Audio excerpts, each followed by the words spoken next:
Chat. We've got a bunch of articles from the website, the blog that we're going to go over. Also some new stuff from Mather Economics. Let's go ahead and get started on this first article. Tyler, go ahead and take it away. All right. So yeah, this is an article that I found that's basically running through the thought process for newspapers debating whether or not they need an app. So looks like we've already got the video up for this. Great. When does a newspaper need an app? This episode of Today in News Tech is made possible with audio articles by ourhometown.com. Today, we're highlighting a piece by David T. Vierden over at The Fix about the viability of mobile apps for small to mid-sized publishers. The article, Does Your News Outlet Need an App? Depends on your business model and resources, discusses the costs and benefits of creating an app based on a publication's size and audience. It's important to know what your goals are before investing in a dedicated app. An app is considered your own property, even though you go through Apple and Google stores. The tech and users are your own. It can be a one-stop shop for all your content, said David T. Vierden. Here are a few of our big takeaways.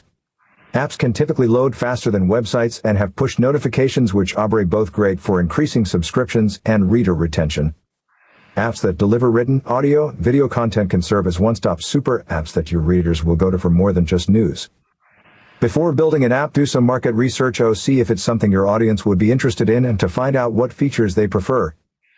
No matter how big your publication is, a dedicated news app could help to boost engagement, revenue, and brand awareness. Because of this, Our Hometown offers iOS and Android apps to all of our customers, giving them an opportunity to tap into all of these opportunities.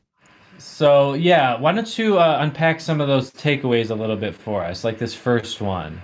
So this was a big point that they hit in the article, actually. And it is really driving home that the big reason to have an app is for audience retention.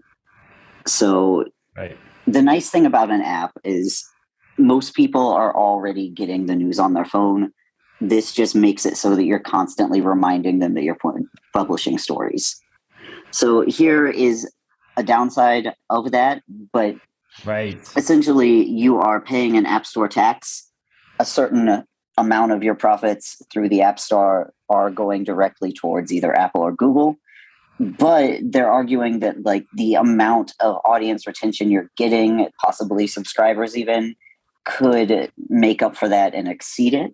Yeah, I think focusing on retention is a really good point because, these days people are very fluid, they can pick up and drop things. Churn rate on digital subscriptions is higher than print, just to make that direct comparison.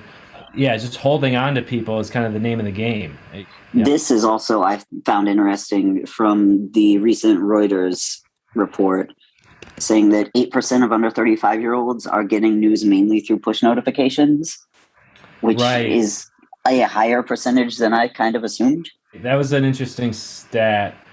Yes, so smartphones are the number one device used to access news online. We've known that, but this push notification stat I was not familiar with. So that's a great one for when we're talking about apps. To be able to pull something like that out, 8% of under 35-year-olds, I mean, yeah, that's the future, and publishers understand that, reaching that audience. Your point on retention, the thing that was just occurring to me about this is, you want to maintain the relationship at some level, no matter what that is. And there's many different levels of relationship you can have with a newspaper or a local news audience, right? They could be a paying subscriber all the way to just a free newsletter subscriber.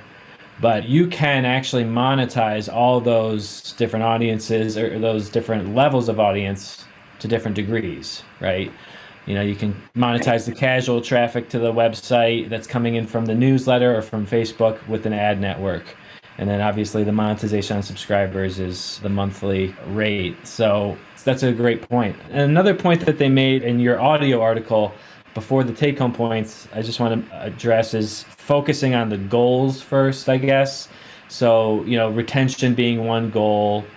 When deciding to make an app, all publishers are going to want to retain users. What is the decision point? What is the deciding factor? Whether a publication's large enough or, their digital audience is large enough? Right.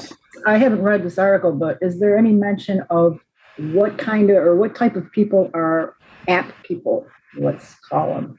Is it the younger generation? Is it, the people that purchase the apps or use the apps, are they generally all under 35? What's the majority of?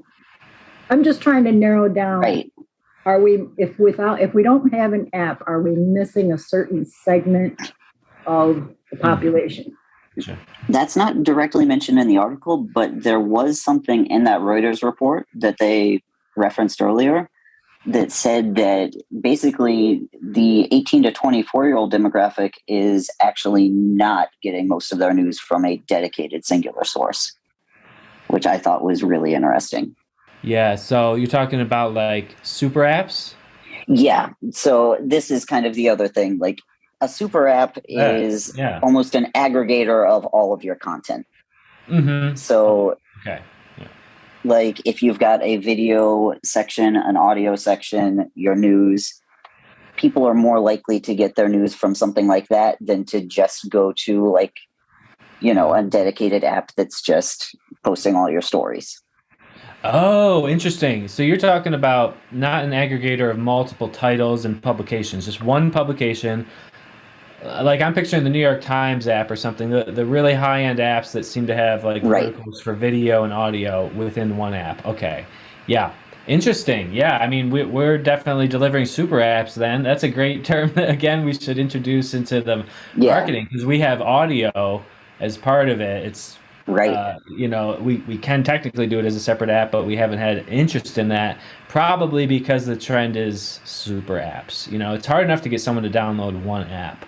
You might as well have it in one place. It kind of makes sense to have your own kind of ecosystem going on rather than having your users bounce between your news app, the podcast app, and YouTube.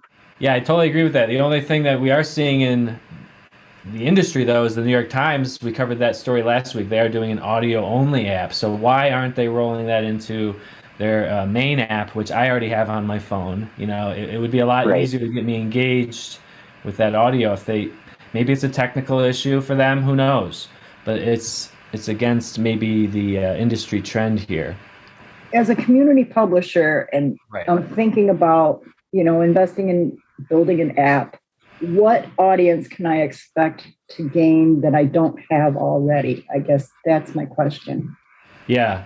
The answer you probably don't want to hear is, you'll get them anyway, but they prefer apps, so they might engage with you more. That's one thing. Right.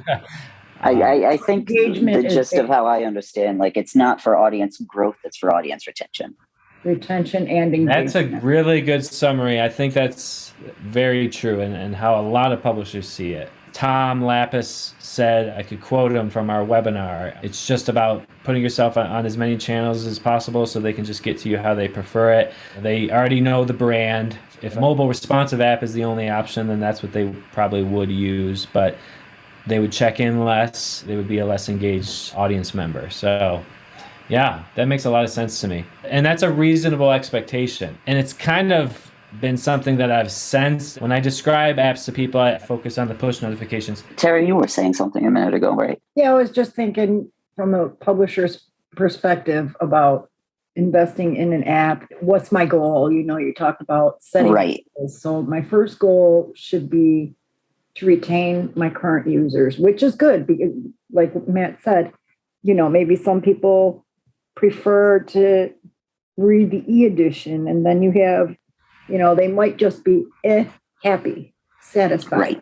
But you want them to be really happy and really satisfied. So now you have an app, and they're more comfortable using an app. So, and like Tom from Henrico says, just be wherever your readers are. And this also kind of folds into what we were talking about with Arvid yesterday, where he was saying that to maintain growth and continue increasing the price of the digital, you just got to keep enhancing the digital offering. So it's like introducing things like this. It's not a really clear ROI that you can separate and say, these are purely app subscribers. They never would have subscribed to us if it wasn't for the app. That's a really tough thing to do. It's all mixed into one. Just by enhancing the offerings, that plays to your retention. Retention, reducing the churn rate and reaching that equilibrium point that he pointed out is like about 10 years after launch where you have maximum saturation, kind of reach that equilibrium point where the new signups balance the cancellations. Yeah, very interesting article. I never thought of it in terms of retention. It was always engagement, but that's a good point. So the goal being retention. Anything else we want to say on these bullet points here from your article? I just included that market research point because it's the thing that I think it's worth us reiterating as much as possible. I would guess that, the market that you would gain is the younger audience. So, you could kind of look at what your audience is now and see if there's a gap that needs to be filled there. There's also a point to be made about how you present yourself or how you're perceived by the public, because when you have an app, okay, now you are up there not only with the big guys, but you're tech savvy. You're with it. Right. Yeah. I think people respect that. Yeah, definitely.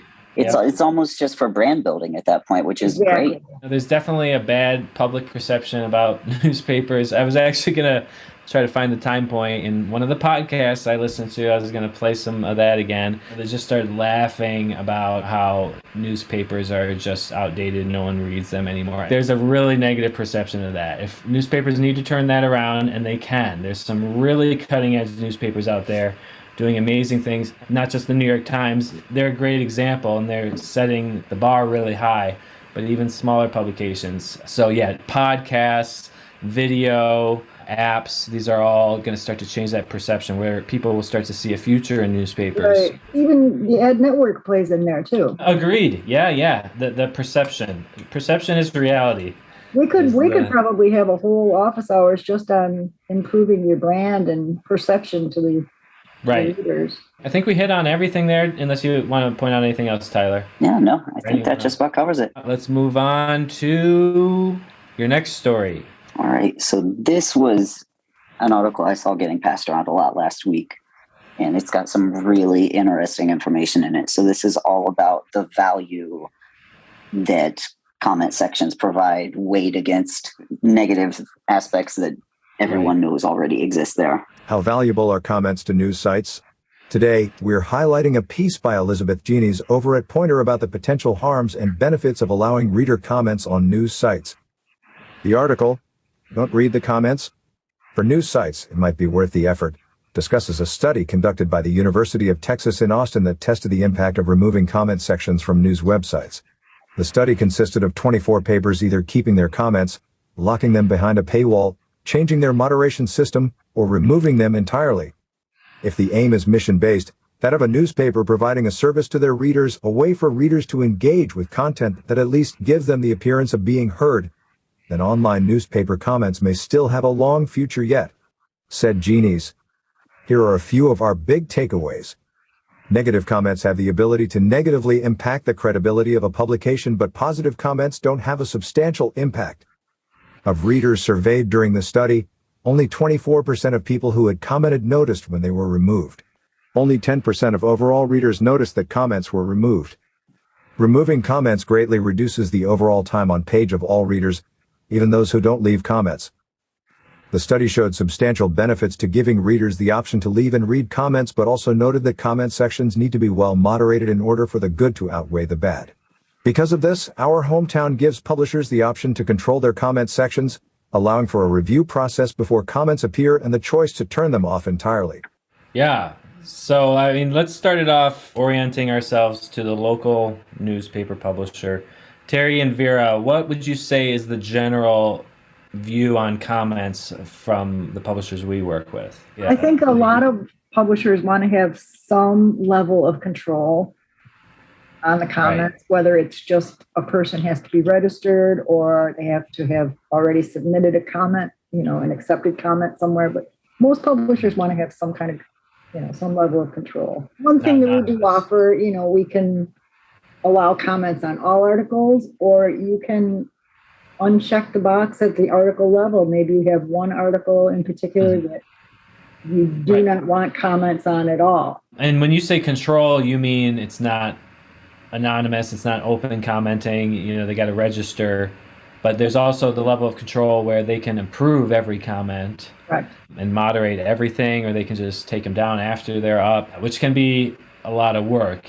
It's a kind of even split, at least in my experience talking to publishers coming on board. When I ask about comments, yes or no, it's a pretty clear yes or no. They're either into them or not. And Tyler, that paper that we've talked to a lot in New Jersey has like almost a third of their traffic going to this comment section. Right. That's incredibly active. I mean, just insanely popular. So it obviously works. And, I think we've learned that from just social media in general. And by human nature, we're all nosy. I mean, we all want to have our voice heard. Yeah. Well, if you get to an article and it has a comment section, do you stop or do you read? Me personally, I read, and then I form my own little opinions about people and I get really critical, but I never comment back.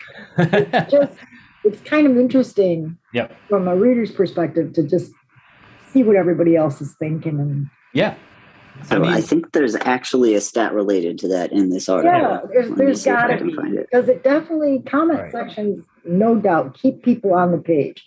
They might not stir the emotions that you want, but they will keep you on the page, and you can earn income from your ad network if you have people still sitting there. We got to think about the goals again. Anytime we think about technology, it's not about, should I have comments or not? You don't start there. What is the goal? The goal is to be the digital town square again. Newspaper. They want to take that back. Facebook has taken that. The public sphere, and that's why there's so much drama over people, getting banned from there, because it's like, this is the only place I can go. But we can do that ourselves on the private level, with the newspaper. So much of it is user feedback. And, I think part of the goal is to keep people on site longer, and then you can monetize that a number of ways. So you want to think through all that. But then also, what else can we do with this? I mean, I think anyone with a comment section should be at least manually reverse publishing some of this stuff, because then you're really setting yourself apart from Facebook. I mean, to have your comment appear in a print newspaper is pretty cool. I mean, how many times does that happen? And, how many times have you had your picture in the local paper? If they could reverse publish stuff from this kind of social network, a social network is nothing but a commenting forum, basically. This is the section where they found that, like, the people that didn't even notice that comments were gone still spent more time on page when comments were there. They didn't notice, so they didn't know why they were staying on longer, if you had asked them. Right. Is this talking about certain comments had been removed from a thread? No, this was in the study where they just got rid of the comment section entirely. No kidding. I think in the very beginning they talk about a couple real live papers that just made the decision to take off comments, and then they followed them in this study. So it's like a in the wild kind of thing, somewhat controlled, I guess, because they were able to look at what was happening before and after. I would love to know what percentage of our customers use comments. I have no idea. I think it's a mixed bag. I mean, some publishers absolutely love it. Some, they want to lock it away. But I do have some feedback that I wanted to share real quick so we can move forward. The first thing is, I think comments are awesome, not only for the readers, but for the publishers, because depending on what the content is, the more comments you have, you can see what type of stories people respond to. Another thing you could do is you could actually create like a discussion based off of that article, maybe have like a poll or a forum, keep the readers engaged, so that's one thing I do love about that. Putting things behind a paywall, the comments, that is an incentive to become a subscriber. I think that's a wonderful idea. Not only are you getting, the ability to comment, but you get all of these different accesses to the digital archives and everything. I think that's a good promotion for any publisher to explore a little bit further, because that's ultimately the goal, is you want more subscribers, and this will help build your base. There you go. Again, you're goal oriented. So adding comments just to have another thing that you can give to subscribers that are not available to non-subscribers is a reason to do comments. As long as you thought that all through and the technology can do it, which by the sounds of it, I know ours can, because we could do a metered paywall where anyone can see the comments, but then you would have to be a paying subscriber to actually add comments. I think that would be a really nice mix. Right. And one way, if a publisher is just kind of getting their feet wet, would be to turn off comments and then at the article level, turn them on, maybe just for editorials. Maybe you just want engagement with opinion related articles and see how that goes. Right. Start off a little bit at a time. No, that makes perfect sense too, definitely. One thing that I've seen was some publishers actually have the comment section on the obituaries. And I see that, and I actually am prompted to read because some of the heartfelt messages on there. Right. I mean, it's just wonderful, especially if you're an older reader. I know my mother-in-law, she used to scour for the obituaries to see if it was anybody she knew. Right. You know, and some people are like that. And having that comment area there, sharing people's experience, I think it builds a community. That's what I mean. Exactly. It's about reclaiming that role as the town square, the public square. It's not just one person up on a soapbox. It's kind of the whole community talking. I really liked your point about using the website for what it's uniquely good for, which is, getting that direct feedback, like in the way that we can measure, get all the metrics on what articles are most popular and then adjust what we write based on that. You could do the same thing here. Look at what had the most engagement, actually publish the comments, and have the digital reaction become part of the story, basically. One thing I love to do is, like, in a blog post, embed a tweet. I mean, that technically brings in the person, and, there's a much more direct connection there. And that's how we're getting actually a lot of recognition and engagement on our social platforms, because we just mention the people that we're talking about. That's a great article. So anything else we want to go over on that one? I just had one more thing. So sure. If you are using the social media auto post function that we offer, or any social media posting, I would include something like leave your comments here if the comments are on. So that way the excerpt is posted on Facebook and it directs the traffic back to your website. Invite them to click that link and go back to your site. Not only are you capturing the traffic, but you're capturing their comments as well. It's also good to have people commenting right on the Facebook post, because that can drive engagement on Facebook. So it kind of depends on what your goal is. Are you trying to grow your Facebook reach or, drive more traffic? And you want to have a mix of both, I guess. So, I think the free people, the people that are not paying, they could comment on Facebook. You can't really stop them. Although, wait, can you? We kind of talked about this recently with the whole Australia stuff. But I don't think you can stop them from commenting right now. So that's another thing that you would have to monitor. So I think you'd probably get a lot more engagement from the people that aren't paying on social media if you had the comments locked down on the site. Let's look at this story from Mather Economics. We did that interview with Arvid yesterday, which was really interesting. I learned a ton in that. And this one is even more insightful. Reading these guys, everything they put out now, we're basically reading every white paper. They build on top of each other. They're referencing stats from the last benchmark report we looked at, mentioning that digital products are priced lower, so the revenue's lower. But, there are a lot of good trends here. So this is a benchmark report, Q3, on digital subscription trends from Mather Economics. Mather's benchmark reports shed light on recent media trends insights. Mather Economics has released our 2 benchmark reports on subscribers and digital audiences for the third quarter. The subscriber report includes over 50 metrics on digital and hybrid subscribers from over 300 newspapers in North America. The digital audience report includes metrics for digital subscription sales funnels, subscriber engagement and content consumption from over 100 publisher websites.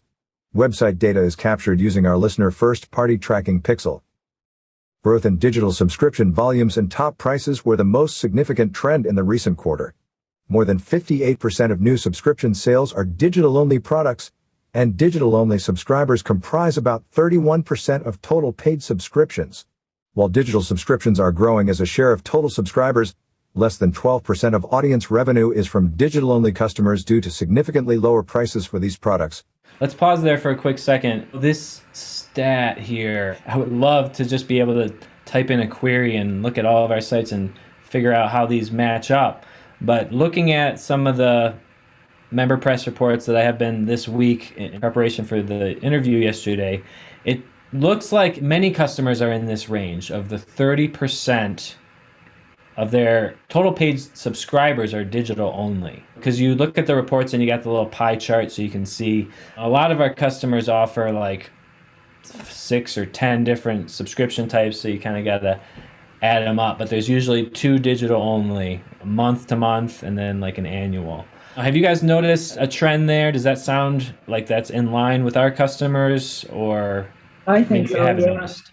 Yeah, it sounds about right. About a third of the revenue, because a lot of them are collecting all their subscription revenue through the website, right? They're doing paid print subscriptions, the combo, and digital only. So we can see everything. Not everyone does that. You know, a lot of this information we could probably data mine pretty easily. 58% of new subscription sales, that we could probably figure out pretty easy by just looking month by month. And then this last one, although they're seeing, you know, the majority of the growth coming from digital and a third of the subscribers are digital only 12% of the revenue is digital. The average rate of digital subscriptions is $9.35 per month, compared to $31.13 for print plus digital subscriptions. One reason for the lower digital rate is the higher proportion of newer subscribers on promotional offers. We are working with many publishers to test higher top prices for digital-only products and targeted renewal pricing strategies. That was interesting. Was that part of their report before, where they kind of concluded that part of the reason the average price is lower is because promotional offers? He did mention that yesterday, though. The price was skewed a little bit because of the introductory offers. From the original report that we dug into yesterday, they specifically said digital prices, okay, they're just looking at digital only. They've increased 9% despite there being so many promotional offers. So the prices are going up of digital, but you know, there's still a third of what print is. So there's a long way to go. Mather recently summarized our tests of digital-only renewal price elasticity for 157 North American news media companies using data from 249K digital subscribers, and we find considerable pricing power for publishers' digital-only products. These tests have yielded interesting insights into how changes in the drivers of renewal price elasticity, including digital engagement, subscription tenure, customer age, and acquisition offers affect customers' responses.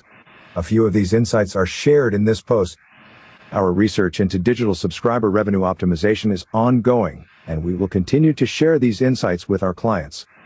Digital subscriber retention by offer and channel. The chart below illustrates retention of subscribers for different acquisition prices. The findings are consistent with hybrid subscriptions, where customers who pay more for their subscriptions initially retain longer than subscribers acquired on lower rates. We observe lower retention for customers who purchase their subscription from premium articles compared to customers who come from other channels, including the metered paywall. Customers who pay more for their subscriptions initially retain longer. Yeah, I noticed that with Chesterfield. You're just going to get a bigger drop off when people come in at 99 cents and then it jumps up than if they had to come in at the full price. You know, I would expect that, I guess, for anything. Lower retention for customers who purchase their subscription from premium articles. So I think what he's talking about is, remember yesterday he was talking about the different types of paywalls. You got metered, popular in the US, and then freemium, popular in Europe, where you have premium articles and some that are free. I think that's what he's saying, that there's lower retention for people subscribing to the freemium paywall. I don't know. I might be misinterpreting that compared to the meter. I mean, that would make sense to me, just because with a freemium model, like, you know that a lot of the content you're getting is always free. Right. Where with a meter, you only get so many articles. It could be a matter of, the number of articles that are set free with freemium. You would have to really directly compare it where there's like 5 freemium articles that are free to everyone every week compared to a metered paywall where you can choose which articles are free for you. That's interesting. I might be reading too much into that, but I feel like that's a pretty good piece of evidence supporting metered paywalls. Different onboarding journeys for new subscribers depending on where they come in from. So social media acquisition should probably be treated differently than someone that was on the newsletter for years and then finally bought in. There's so much that could be done here for that.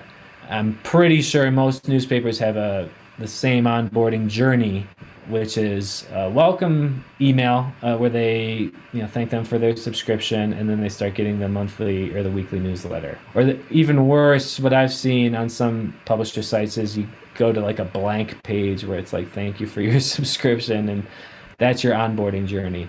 There's way more that can be done there. Recommend publishers consider alternative onboarding journeys for new subscribers given the nature of their subscription offers and the channel they are acquired from. Right. Retention and price elasticity by age group.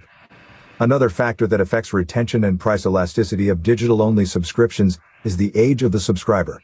Interestingly, older subscribers to digital-only products have higher base churn rates than younger subscribers, which is contrary to traditional print subscriptions.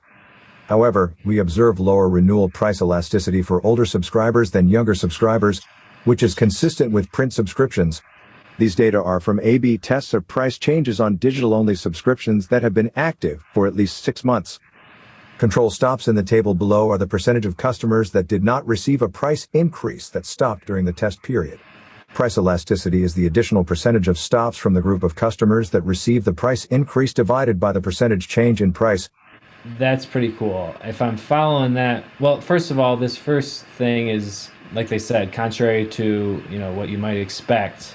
Older subscribers have higher churn rate than younger. So what does that mean? What do we do with that information? If you know who you're targeting, then offer more introductory offers to people under a certain age. I don't know if that would really make sense. You might as well offer an introductory discount to anyone. But this price elasticity, that's kind of just like a economics term, right? That's about how responsive the market is to changes, I think, in the price. Like if it can bear an increase or not. So I think the elasticity, if I'm understanding right, is like the proportion of an increase that people will stick with. So they tested in each of these age groups in an A/B test. Some of the people got a price increase, some didn't. And they looked at how many canceled. And this is showing this group is the least okay with price increases. They're going to cancel the most. That's pretty interesting. So here's what you would do with it. You sign anyone up for a trial. But then as they're signing up for the free or the 99-cent intro deal, you get their age. And then you can target them with offers later differently, because according to this, younger people would be more responsive to a price increase. So I guess you could increase the price more on them. Almost seems like you should offer a senior discount to anybody 55 and over. Right. That's a way to justify something like that. You could also get it on the form for like their newsletter signups, have it marked out. How old are you? What region are you in? You got to get that data first, and then not charging more for young people. The deal goes away after the first month, and that's it. If you know that they're older, maybe you just throw in a couple more discounts, like extend the discount into the third month or something. You could also structure your advertising, like if you have it on social media, you're going to get a ratio of younger people versus if you advertise in your own print. We have a publication here that I used to work for that does quarterly magazine. And it's geared towards younger people. If you have ads in there, you can collect that information too. Once you can segment by age, I don't know. I'm just thinking through the whole process though, and I just keep coming back to like the retention strategy should pretty much be the same for everyone. I mean, if they go to cancel, offer an extension on that intro discount right away, whether they're old or young. Wire Digital starts lower in 2021.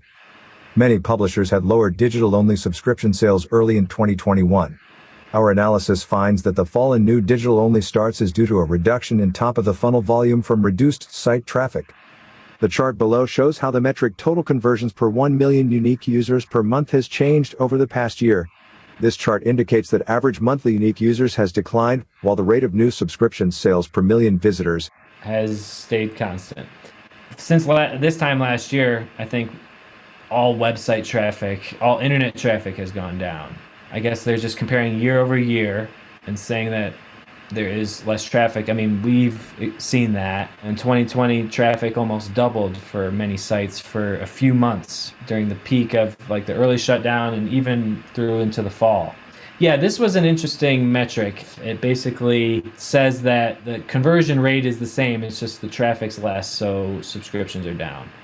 It's cool. So if there's a direct correlation between your visitors and your subscriptions, then that's all the more reason to be on every single platform, have an app, do everything. Exactly. Yeah, there's a direct relationship between traffic and subscriptions. But what I'm saying is if you know this, then one of your goals should be build your traffic. Yep. You want to increase your revenue, build your traffic. I really think that my takeaway is what I've said all along is you need to focus on what customers are getting with their digital subscriptions. Mm-hmm. Yes, print is great. You don't want to take away from that, but you get so much more with the digital. You get the archives, you can comment in certain cases. You know, you could do more than you can with the print. Not everybody's going to hold on to those old papers to find what they're looking for. So yeah, there's value there. And I think that's an emphasis that really will help. Yeah, you got to just market these benefits. As you increase the traffic, you got to make it really clear through your branding, like you said, Terry, and just the design of your homepage that we've got archives, we've got audio. You know, you got to really sell all these additional features that you have so that you keep people coming back. Cast a wide net and then just make it as sticky as possible. This metric includes new digital subscriptions from all sales channels, not just the metered paywall. The median value of this metric is 388 digital starts per month for every 1 million unique visitors. Top performing publishers average over 600 starts per million visitors, and we work with a few publishers that have over 1,000 starts per million visitors per month. These publishers are actively analyzing which content is most effective at converting users to digital subscribers, and they produce more of that content and market it effectively. Interesting. Which content is most effective at converting users to digital subscribers? Definitely follow your stats, see what people want to read. That's got to be the greatest challenge for a publisher.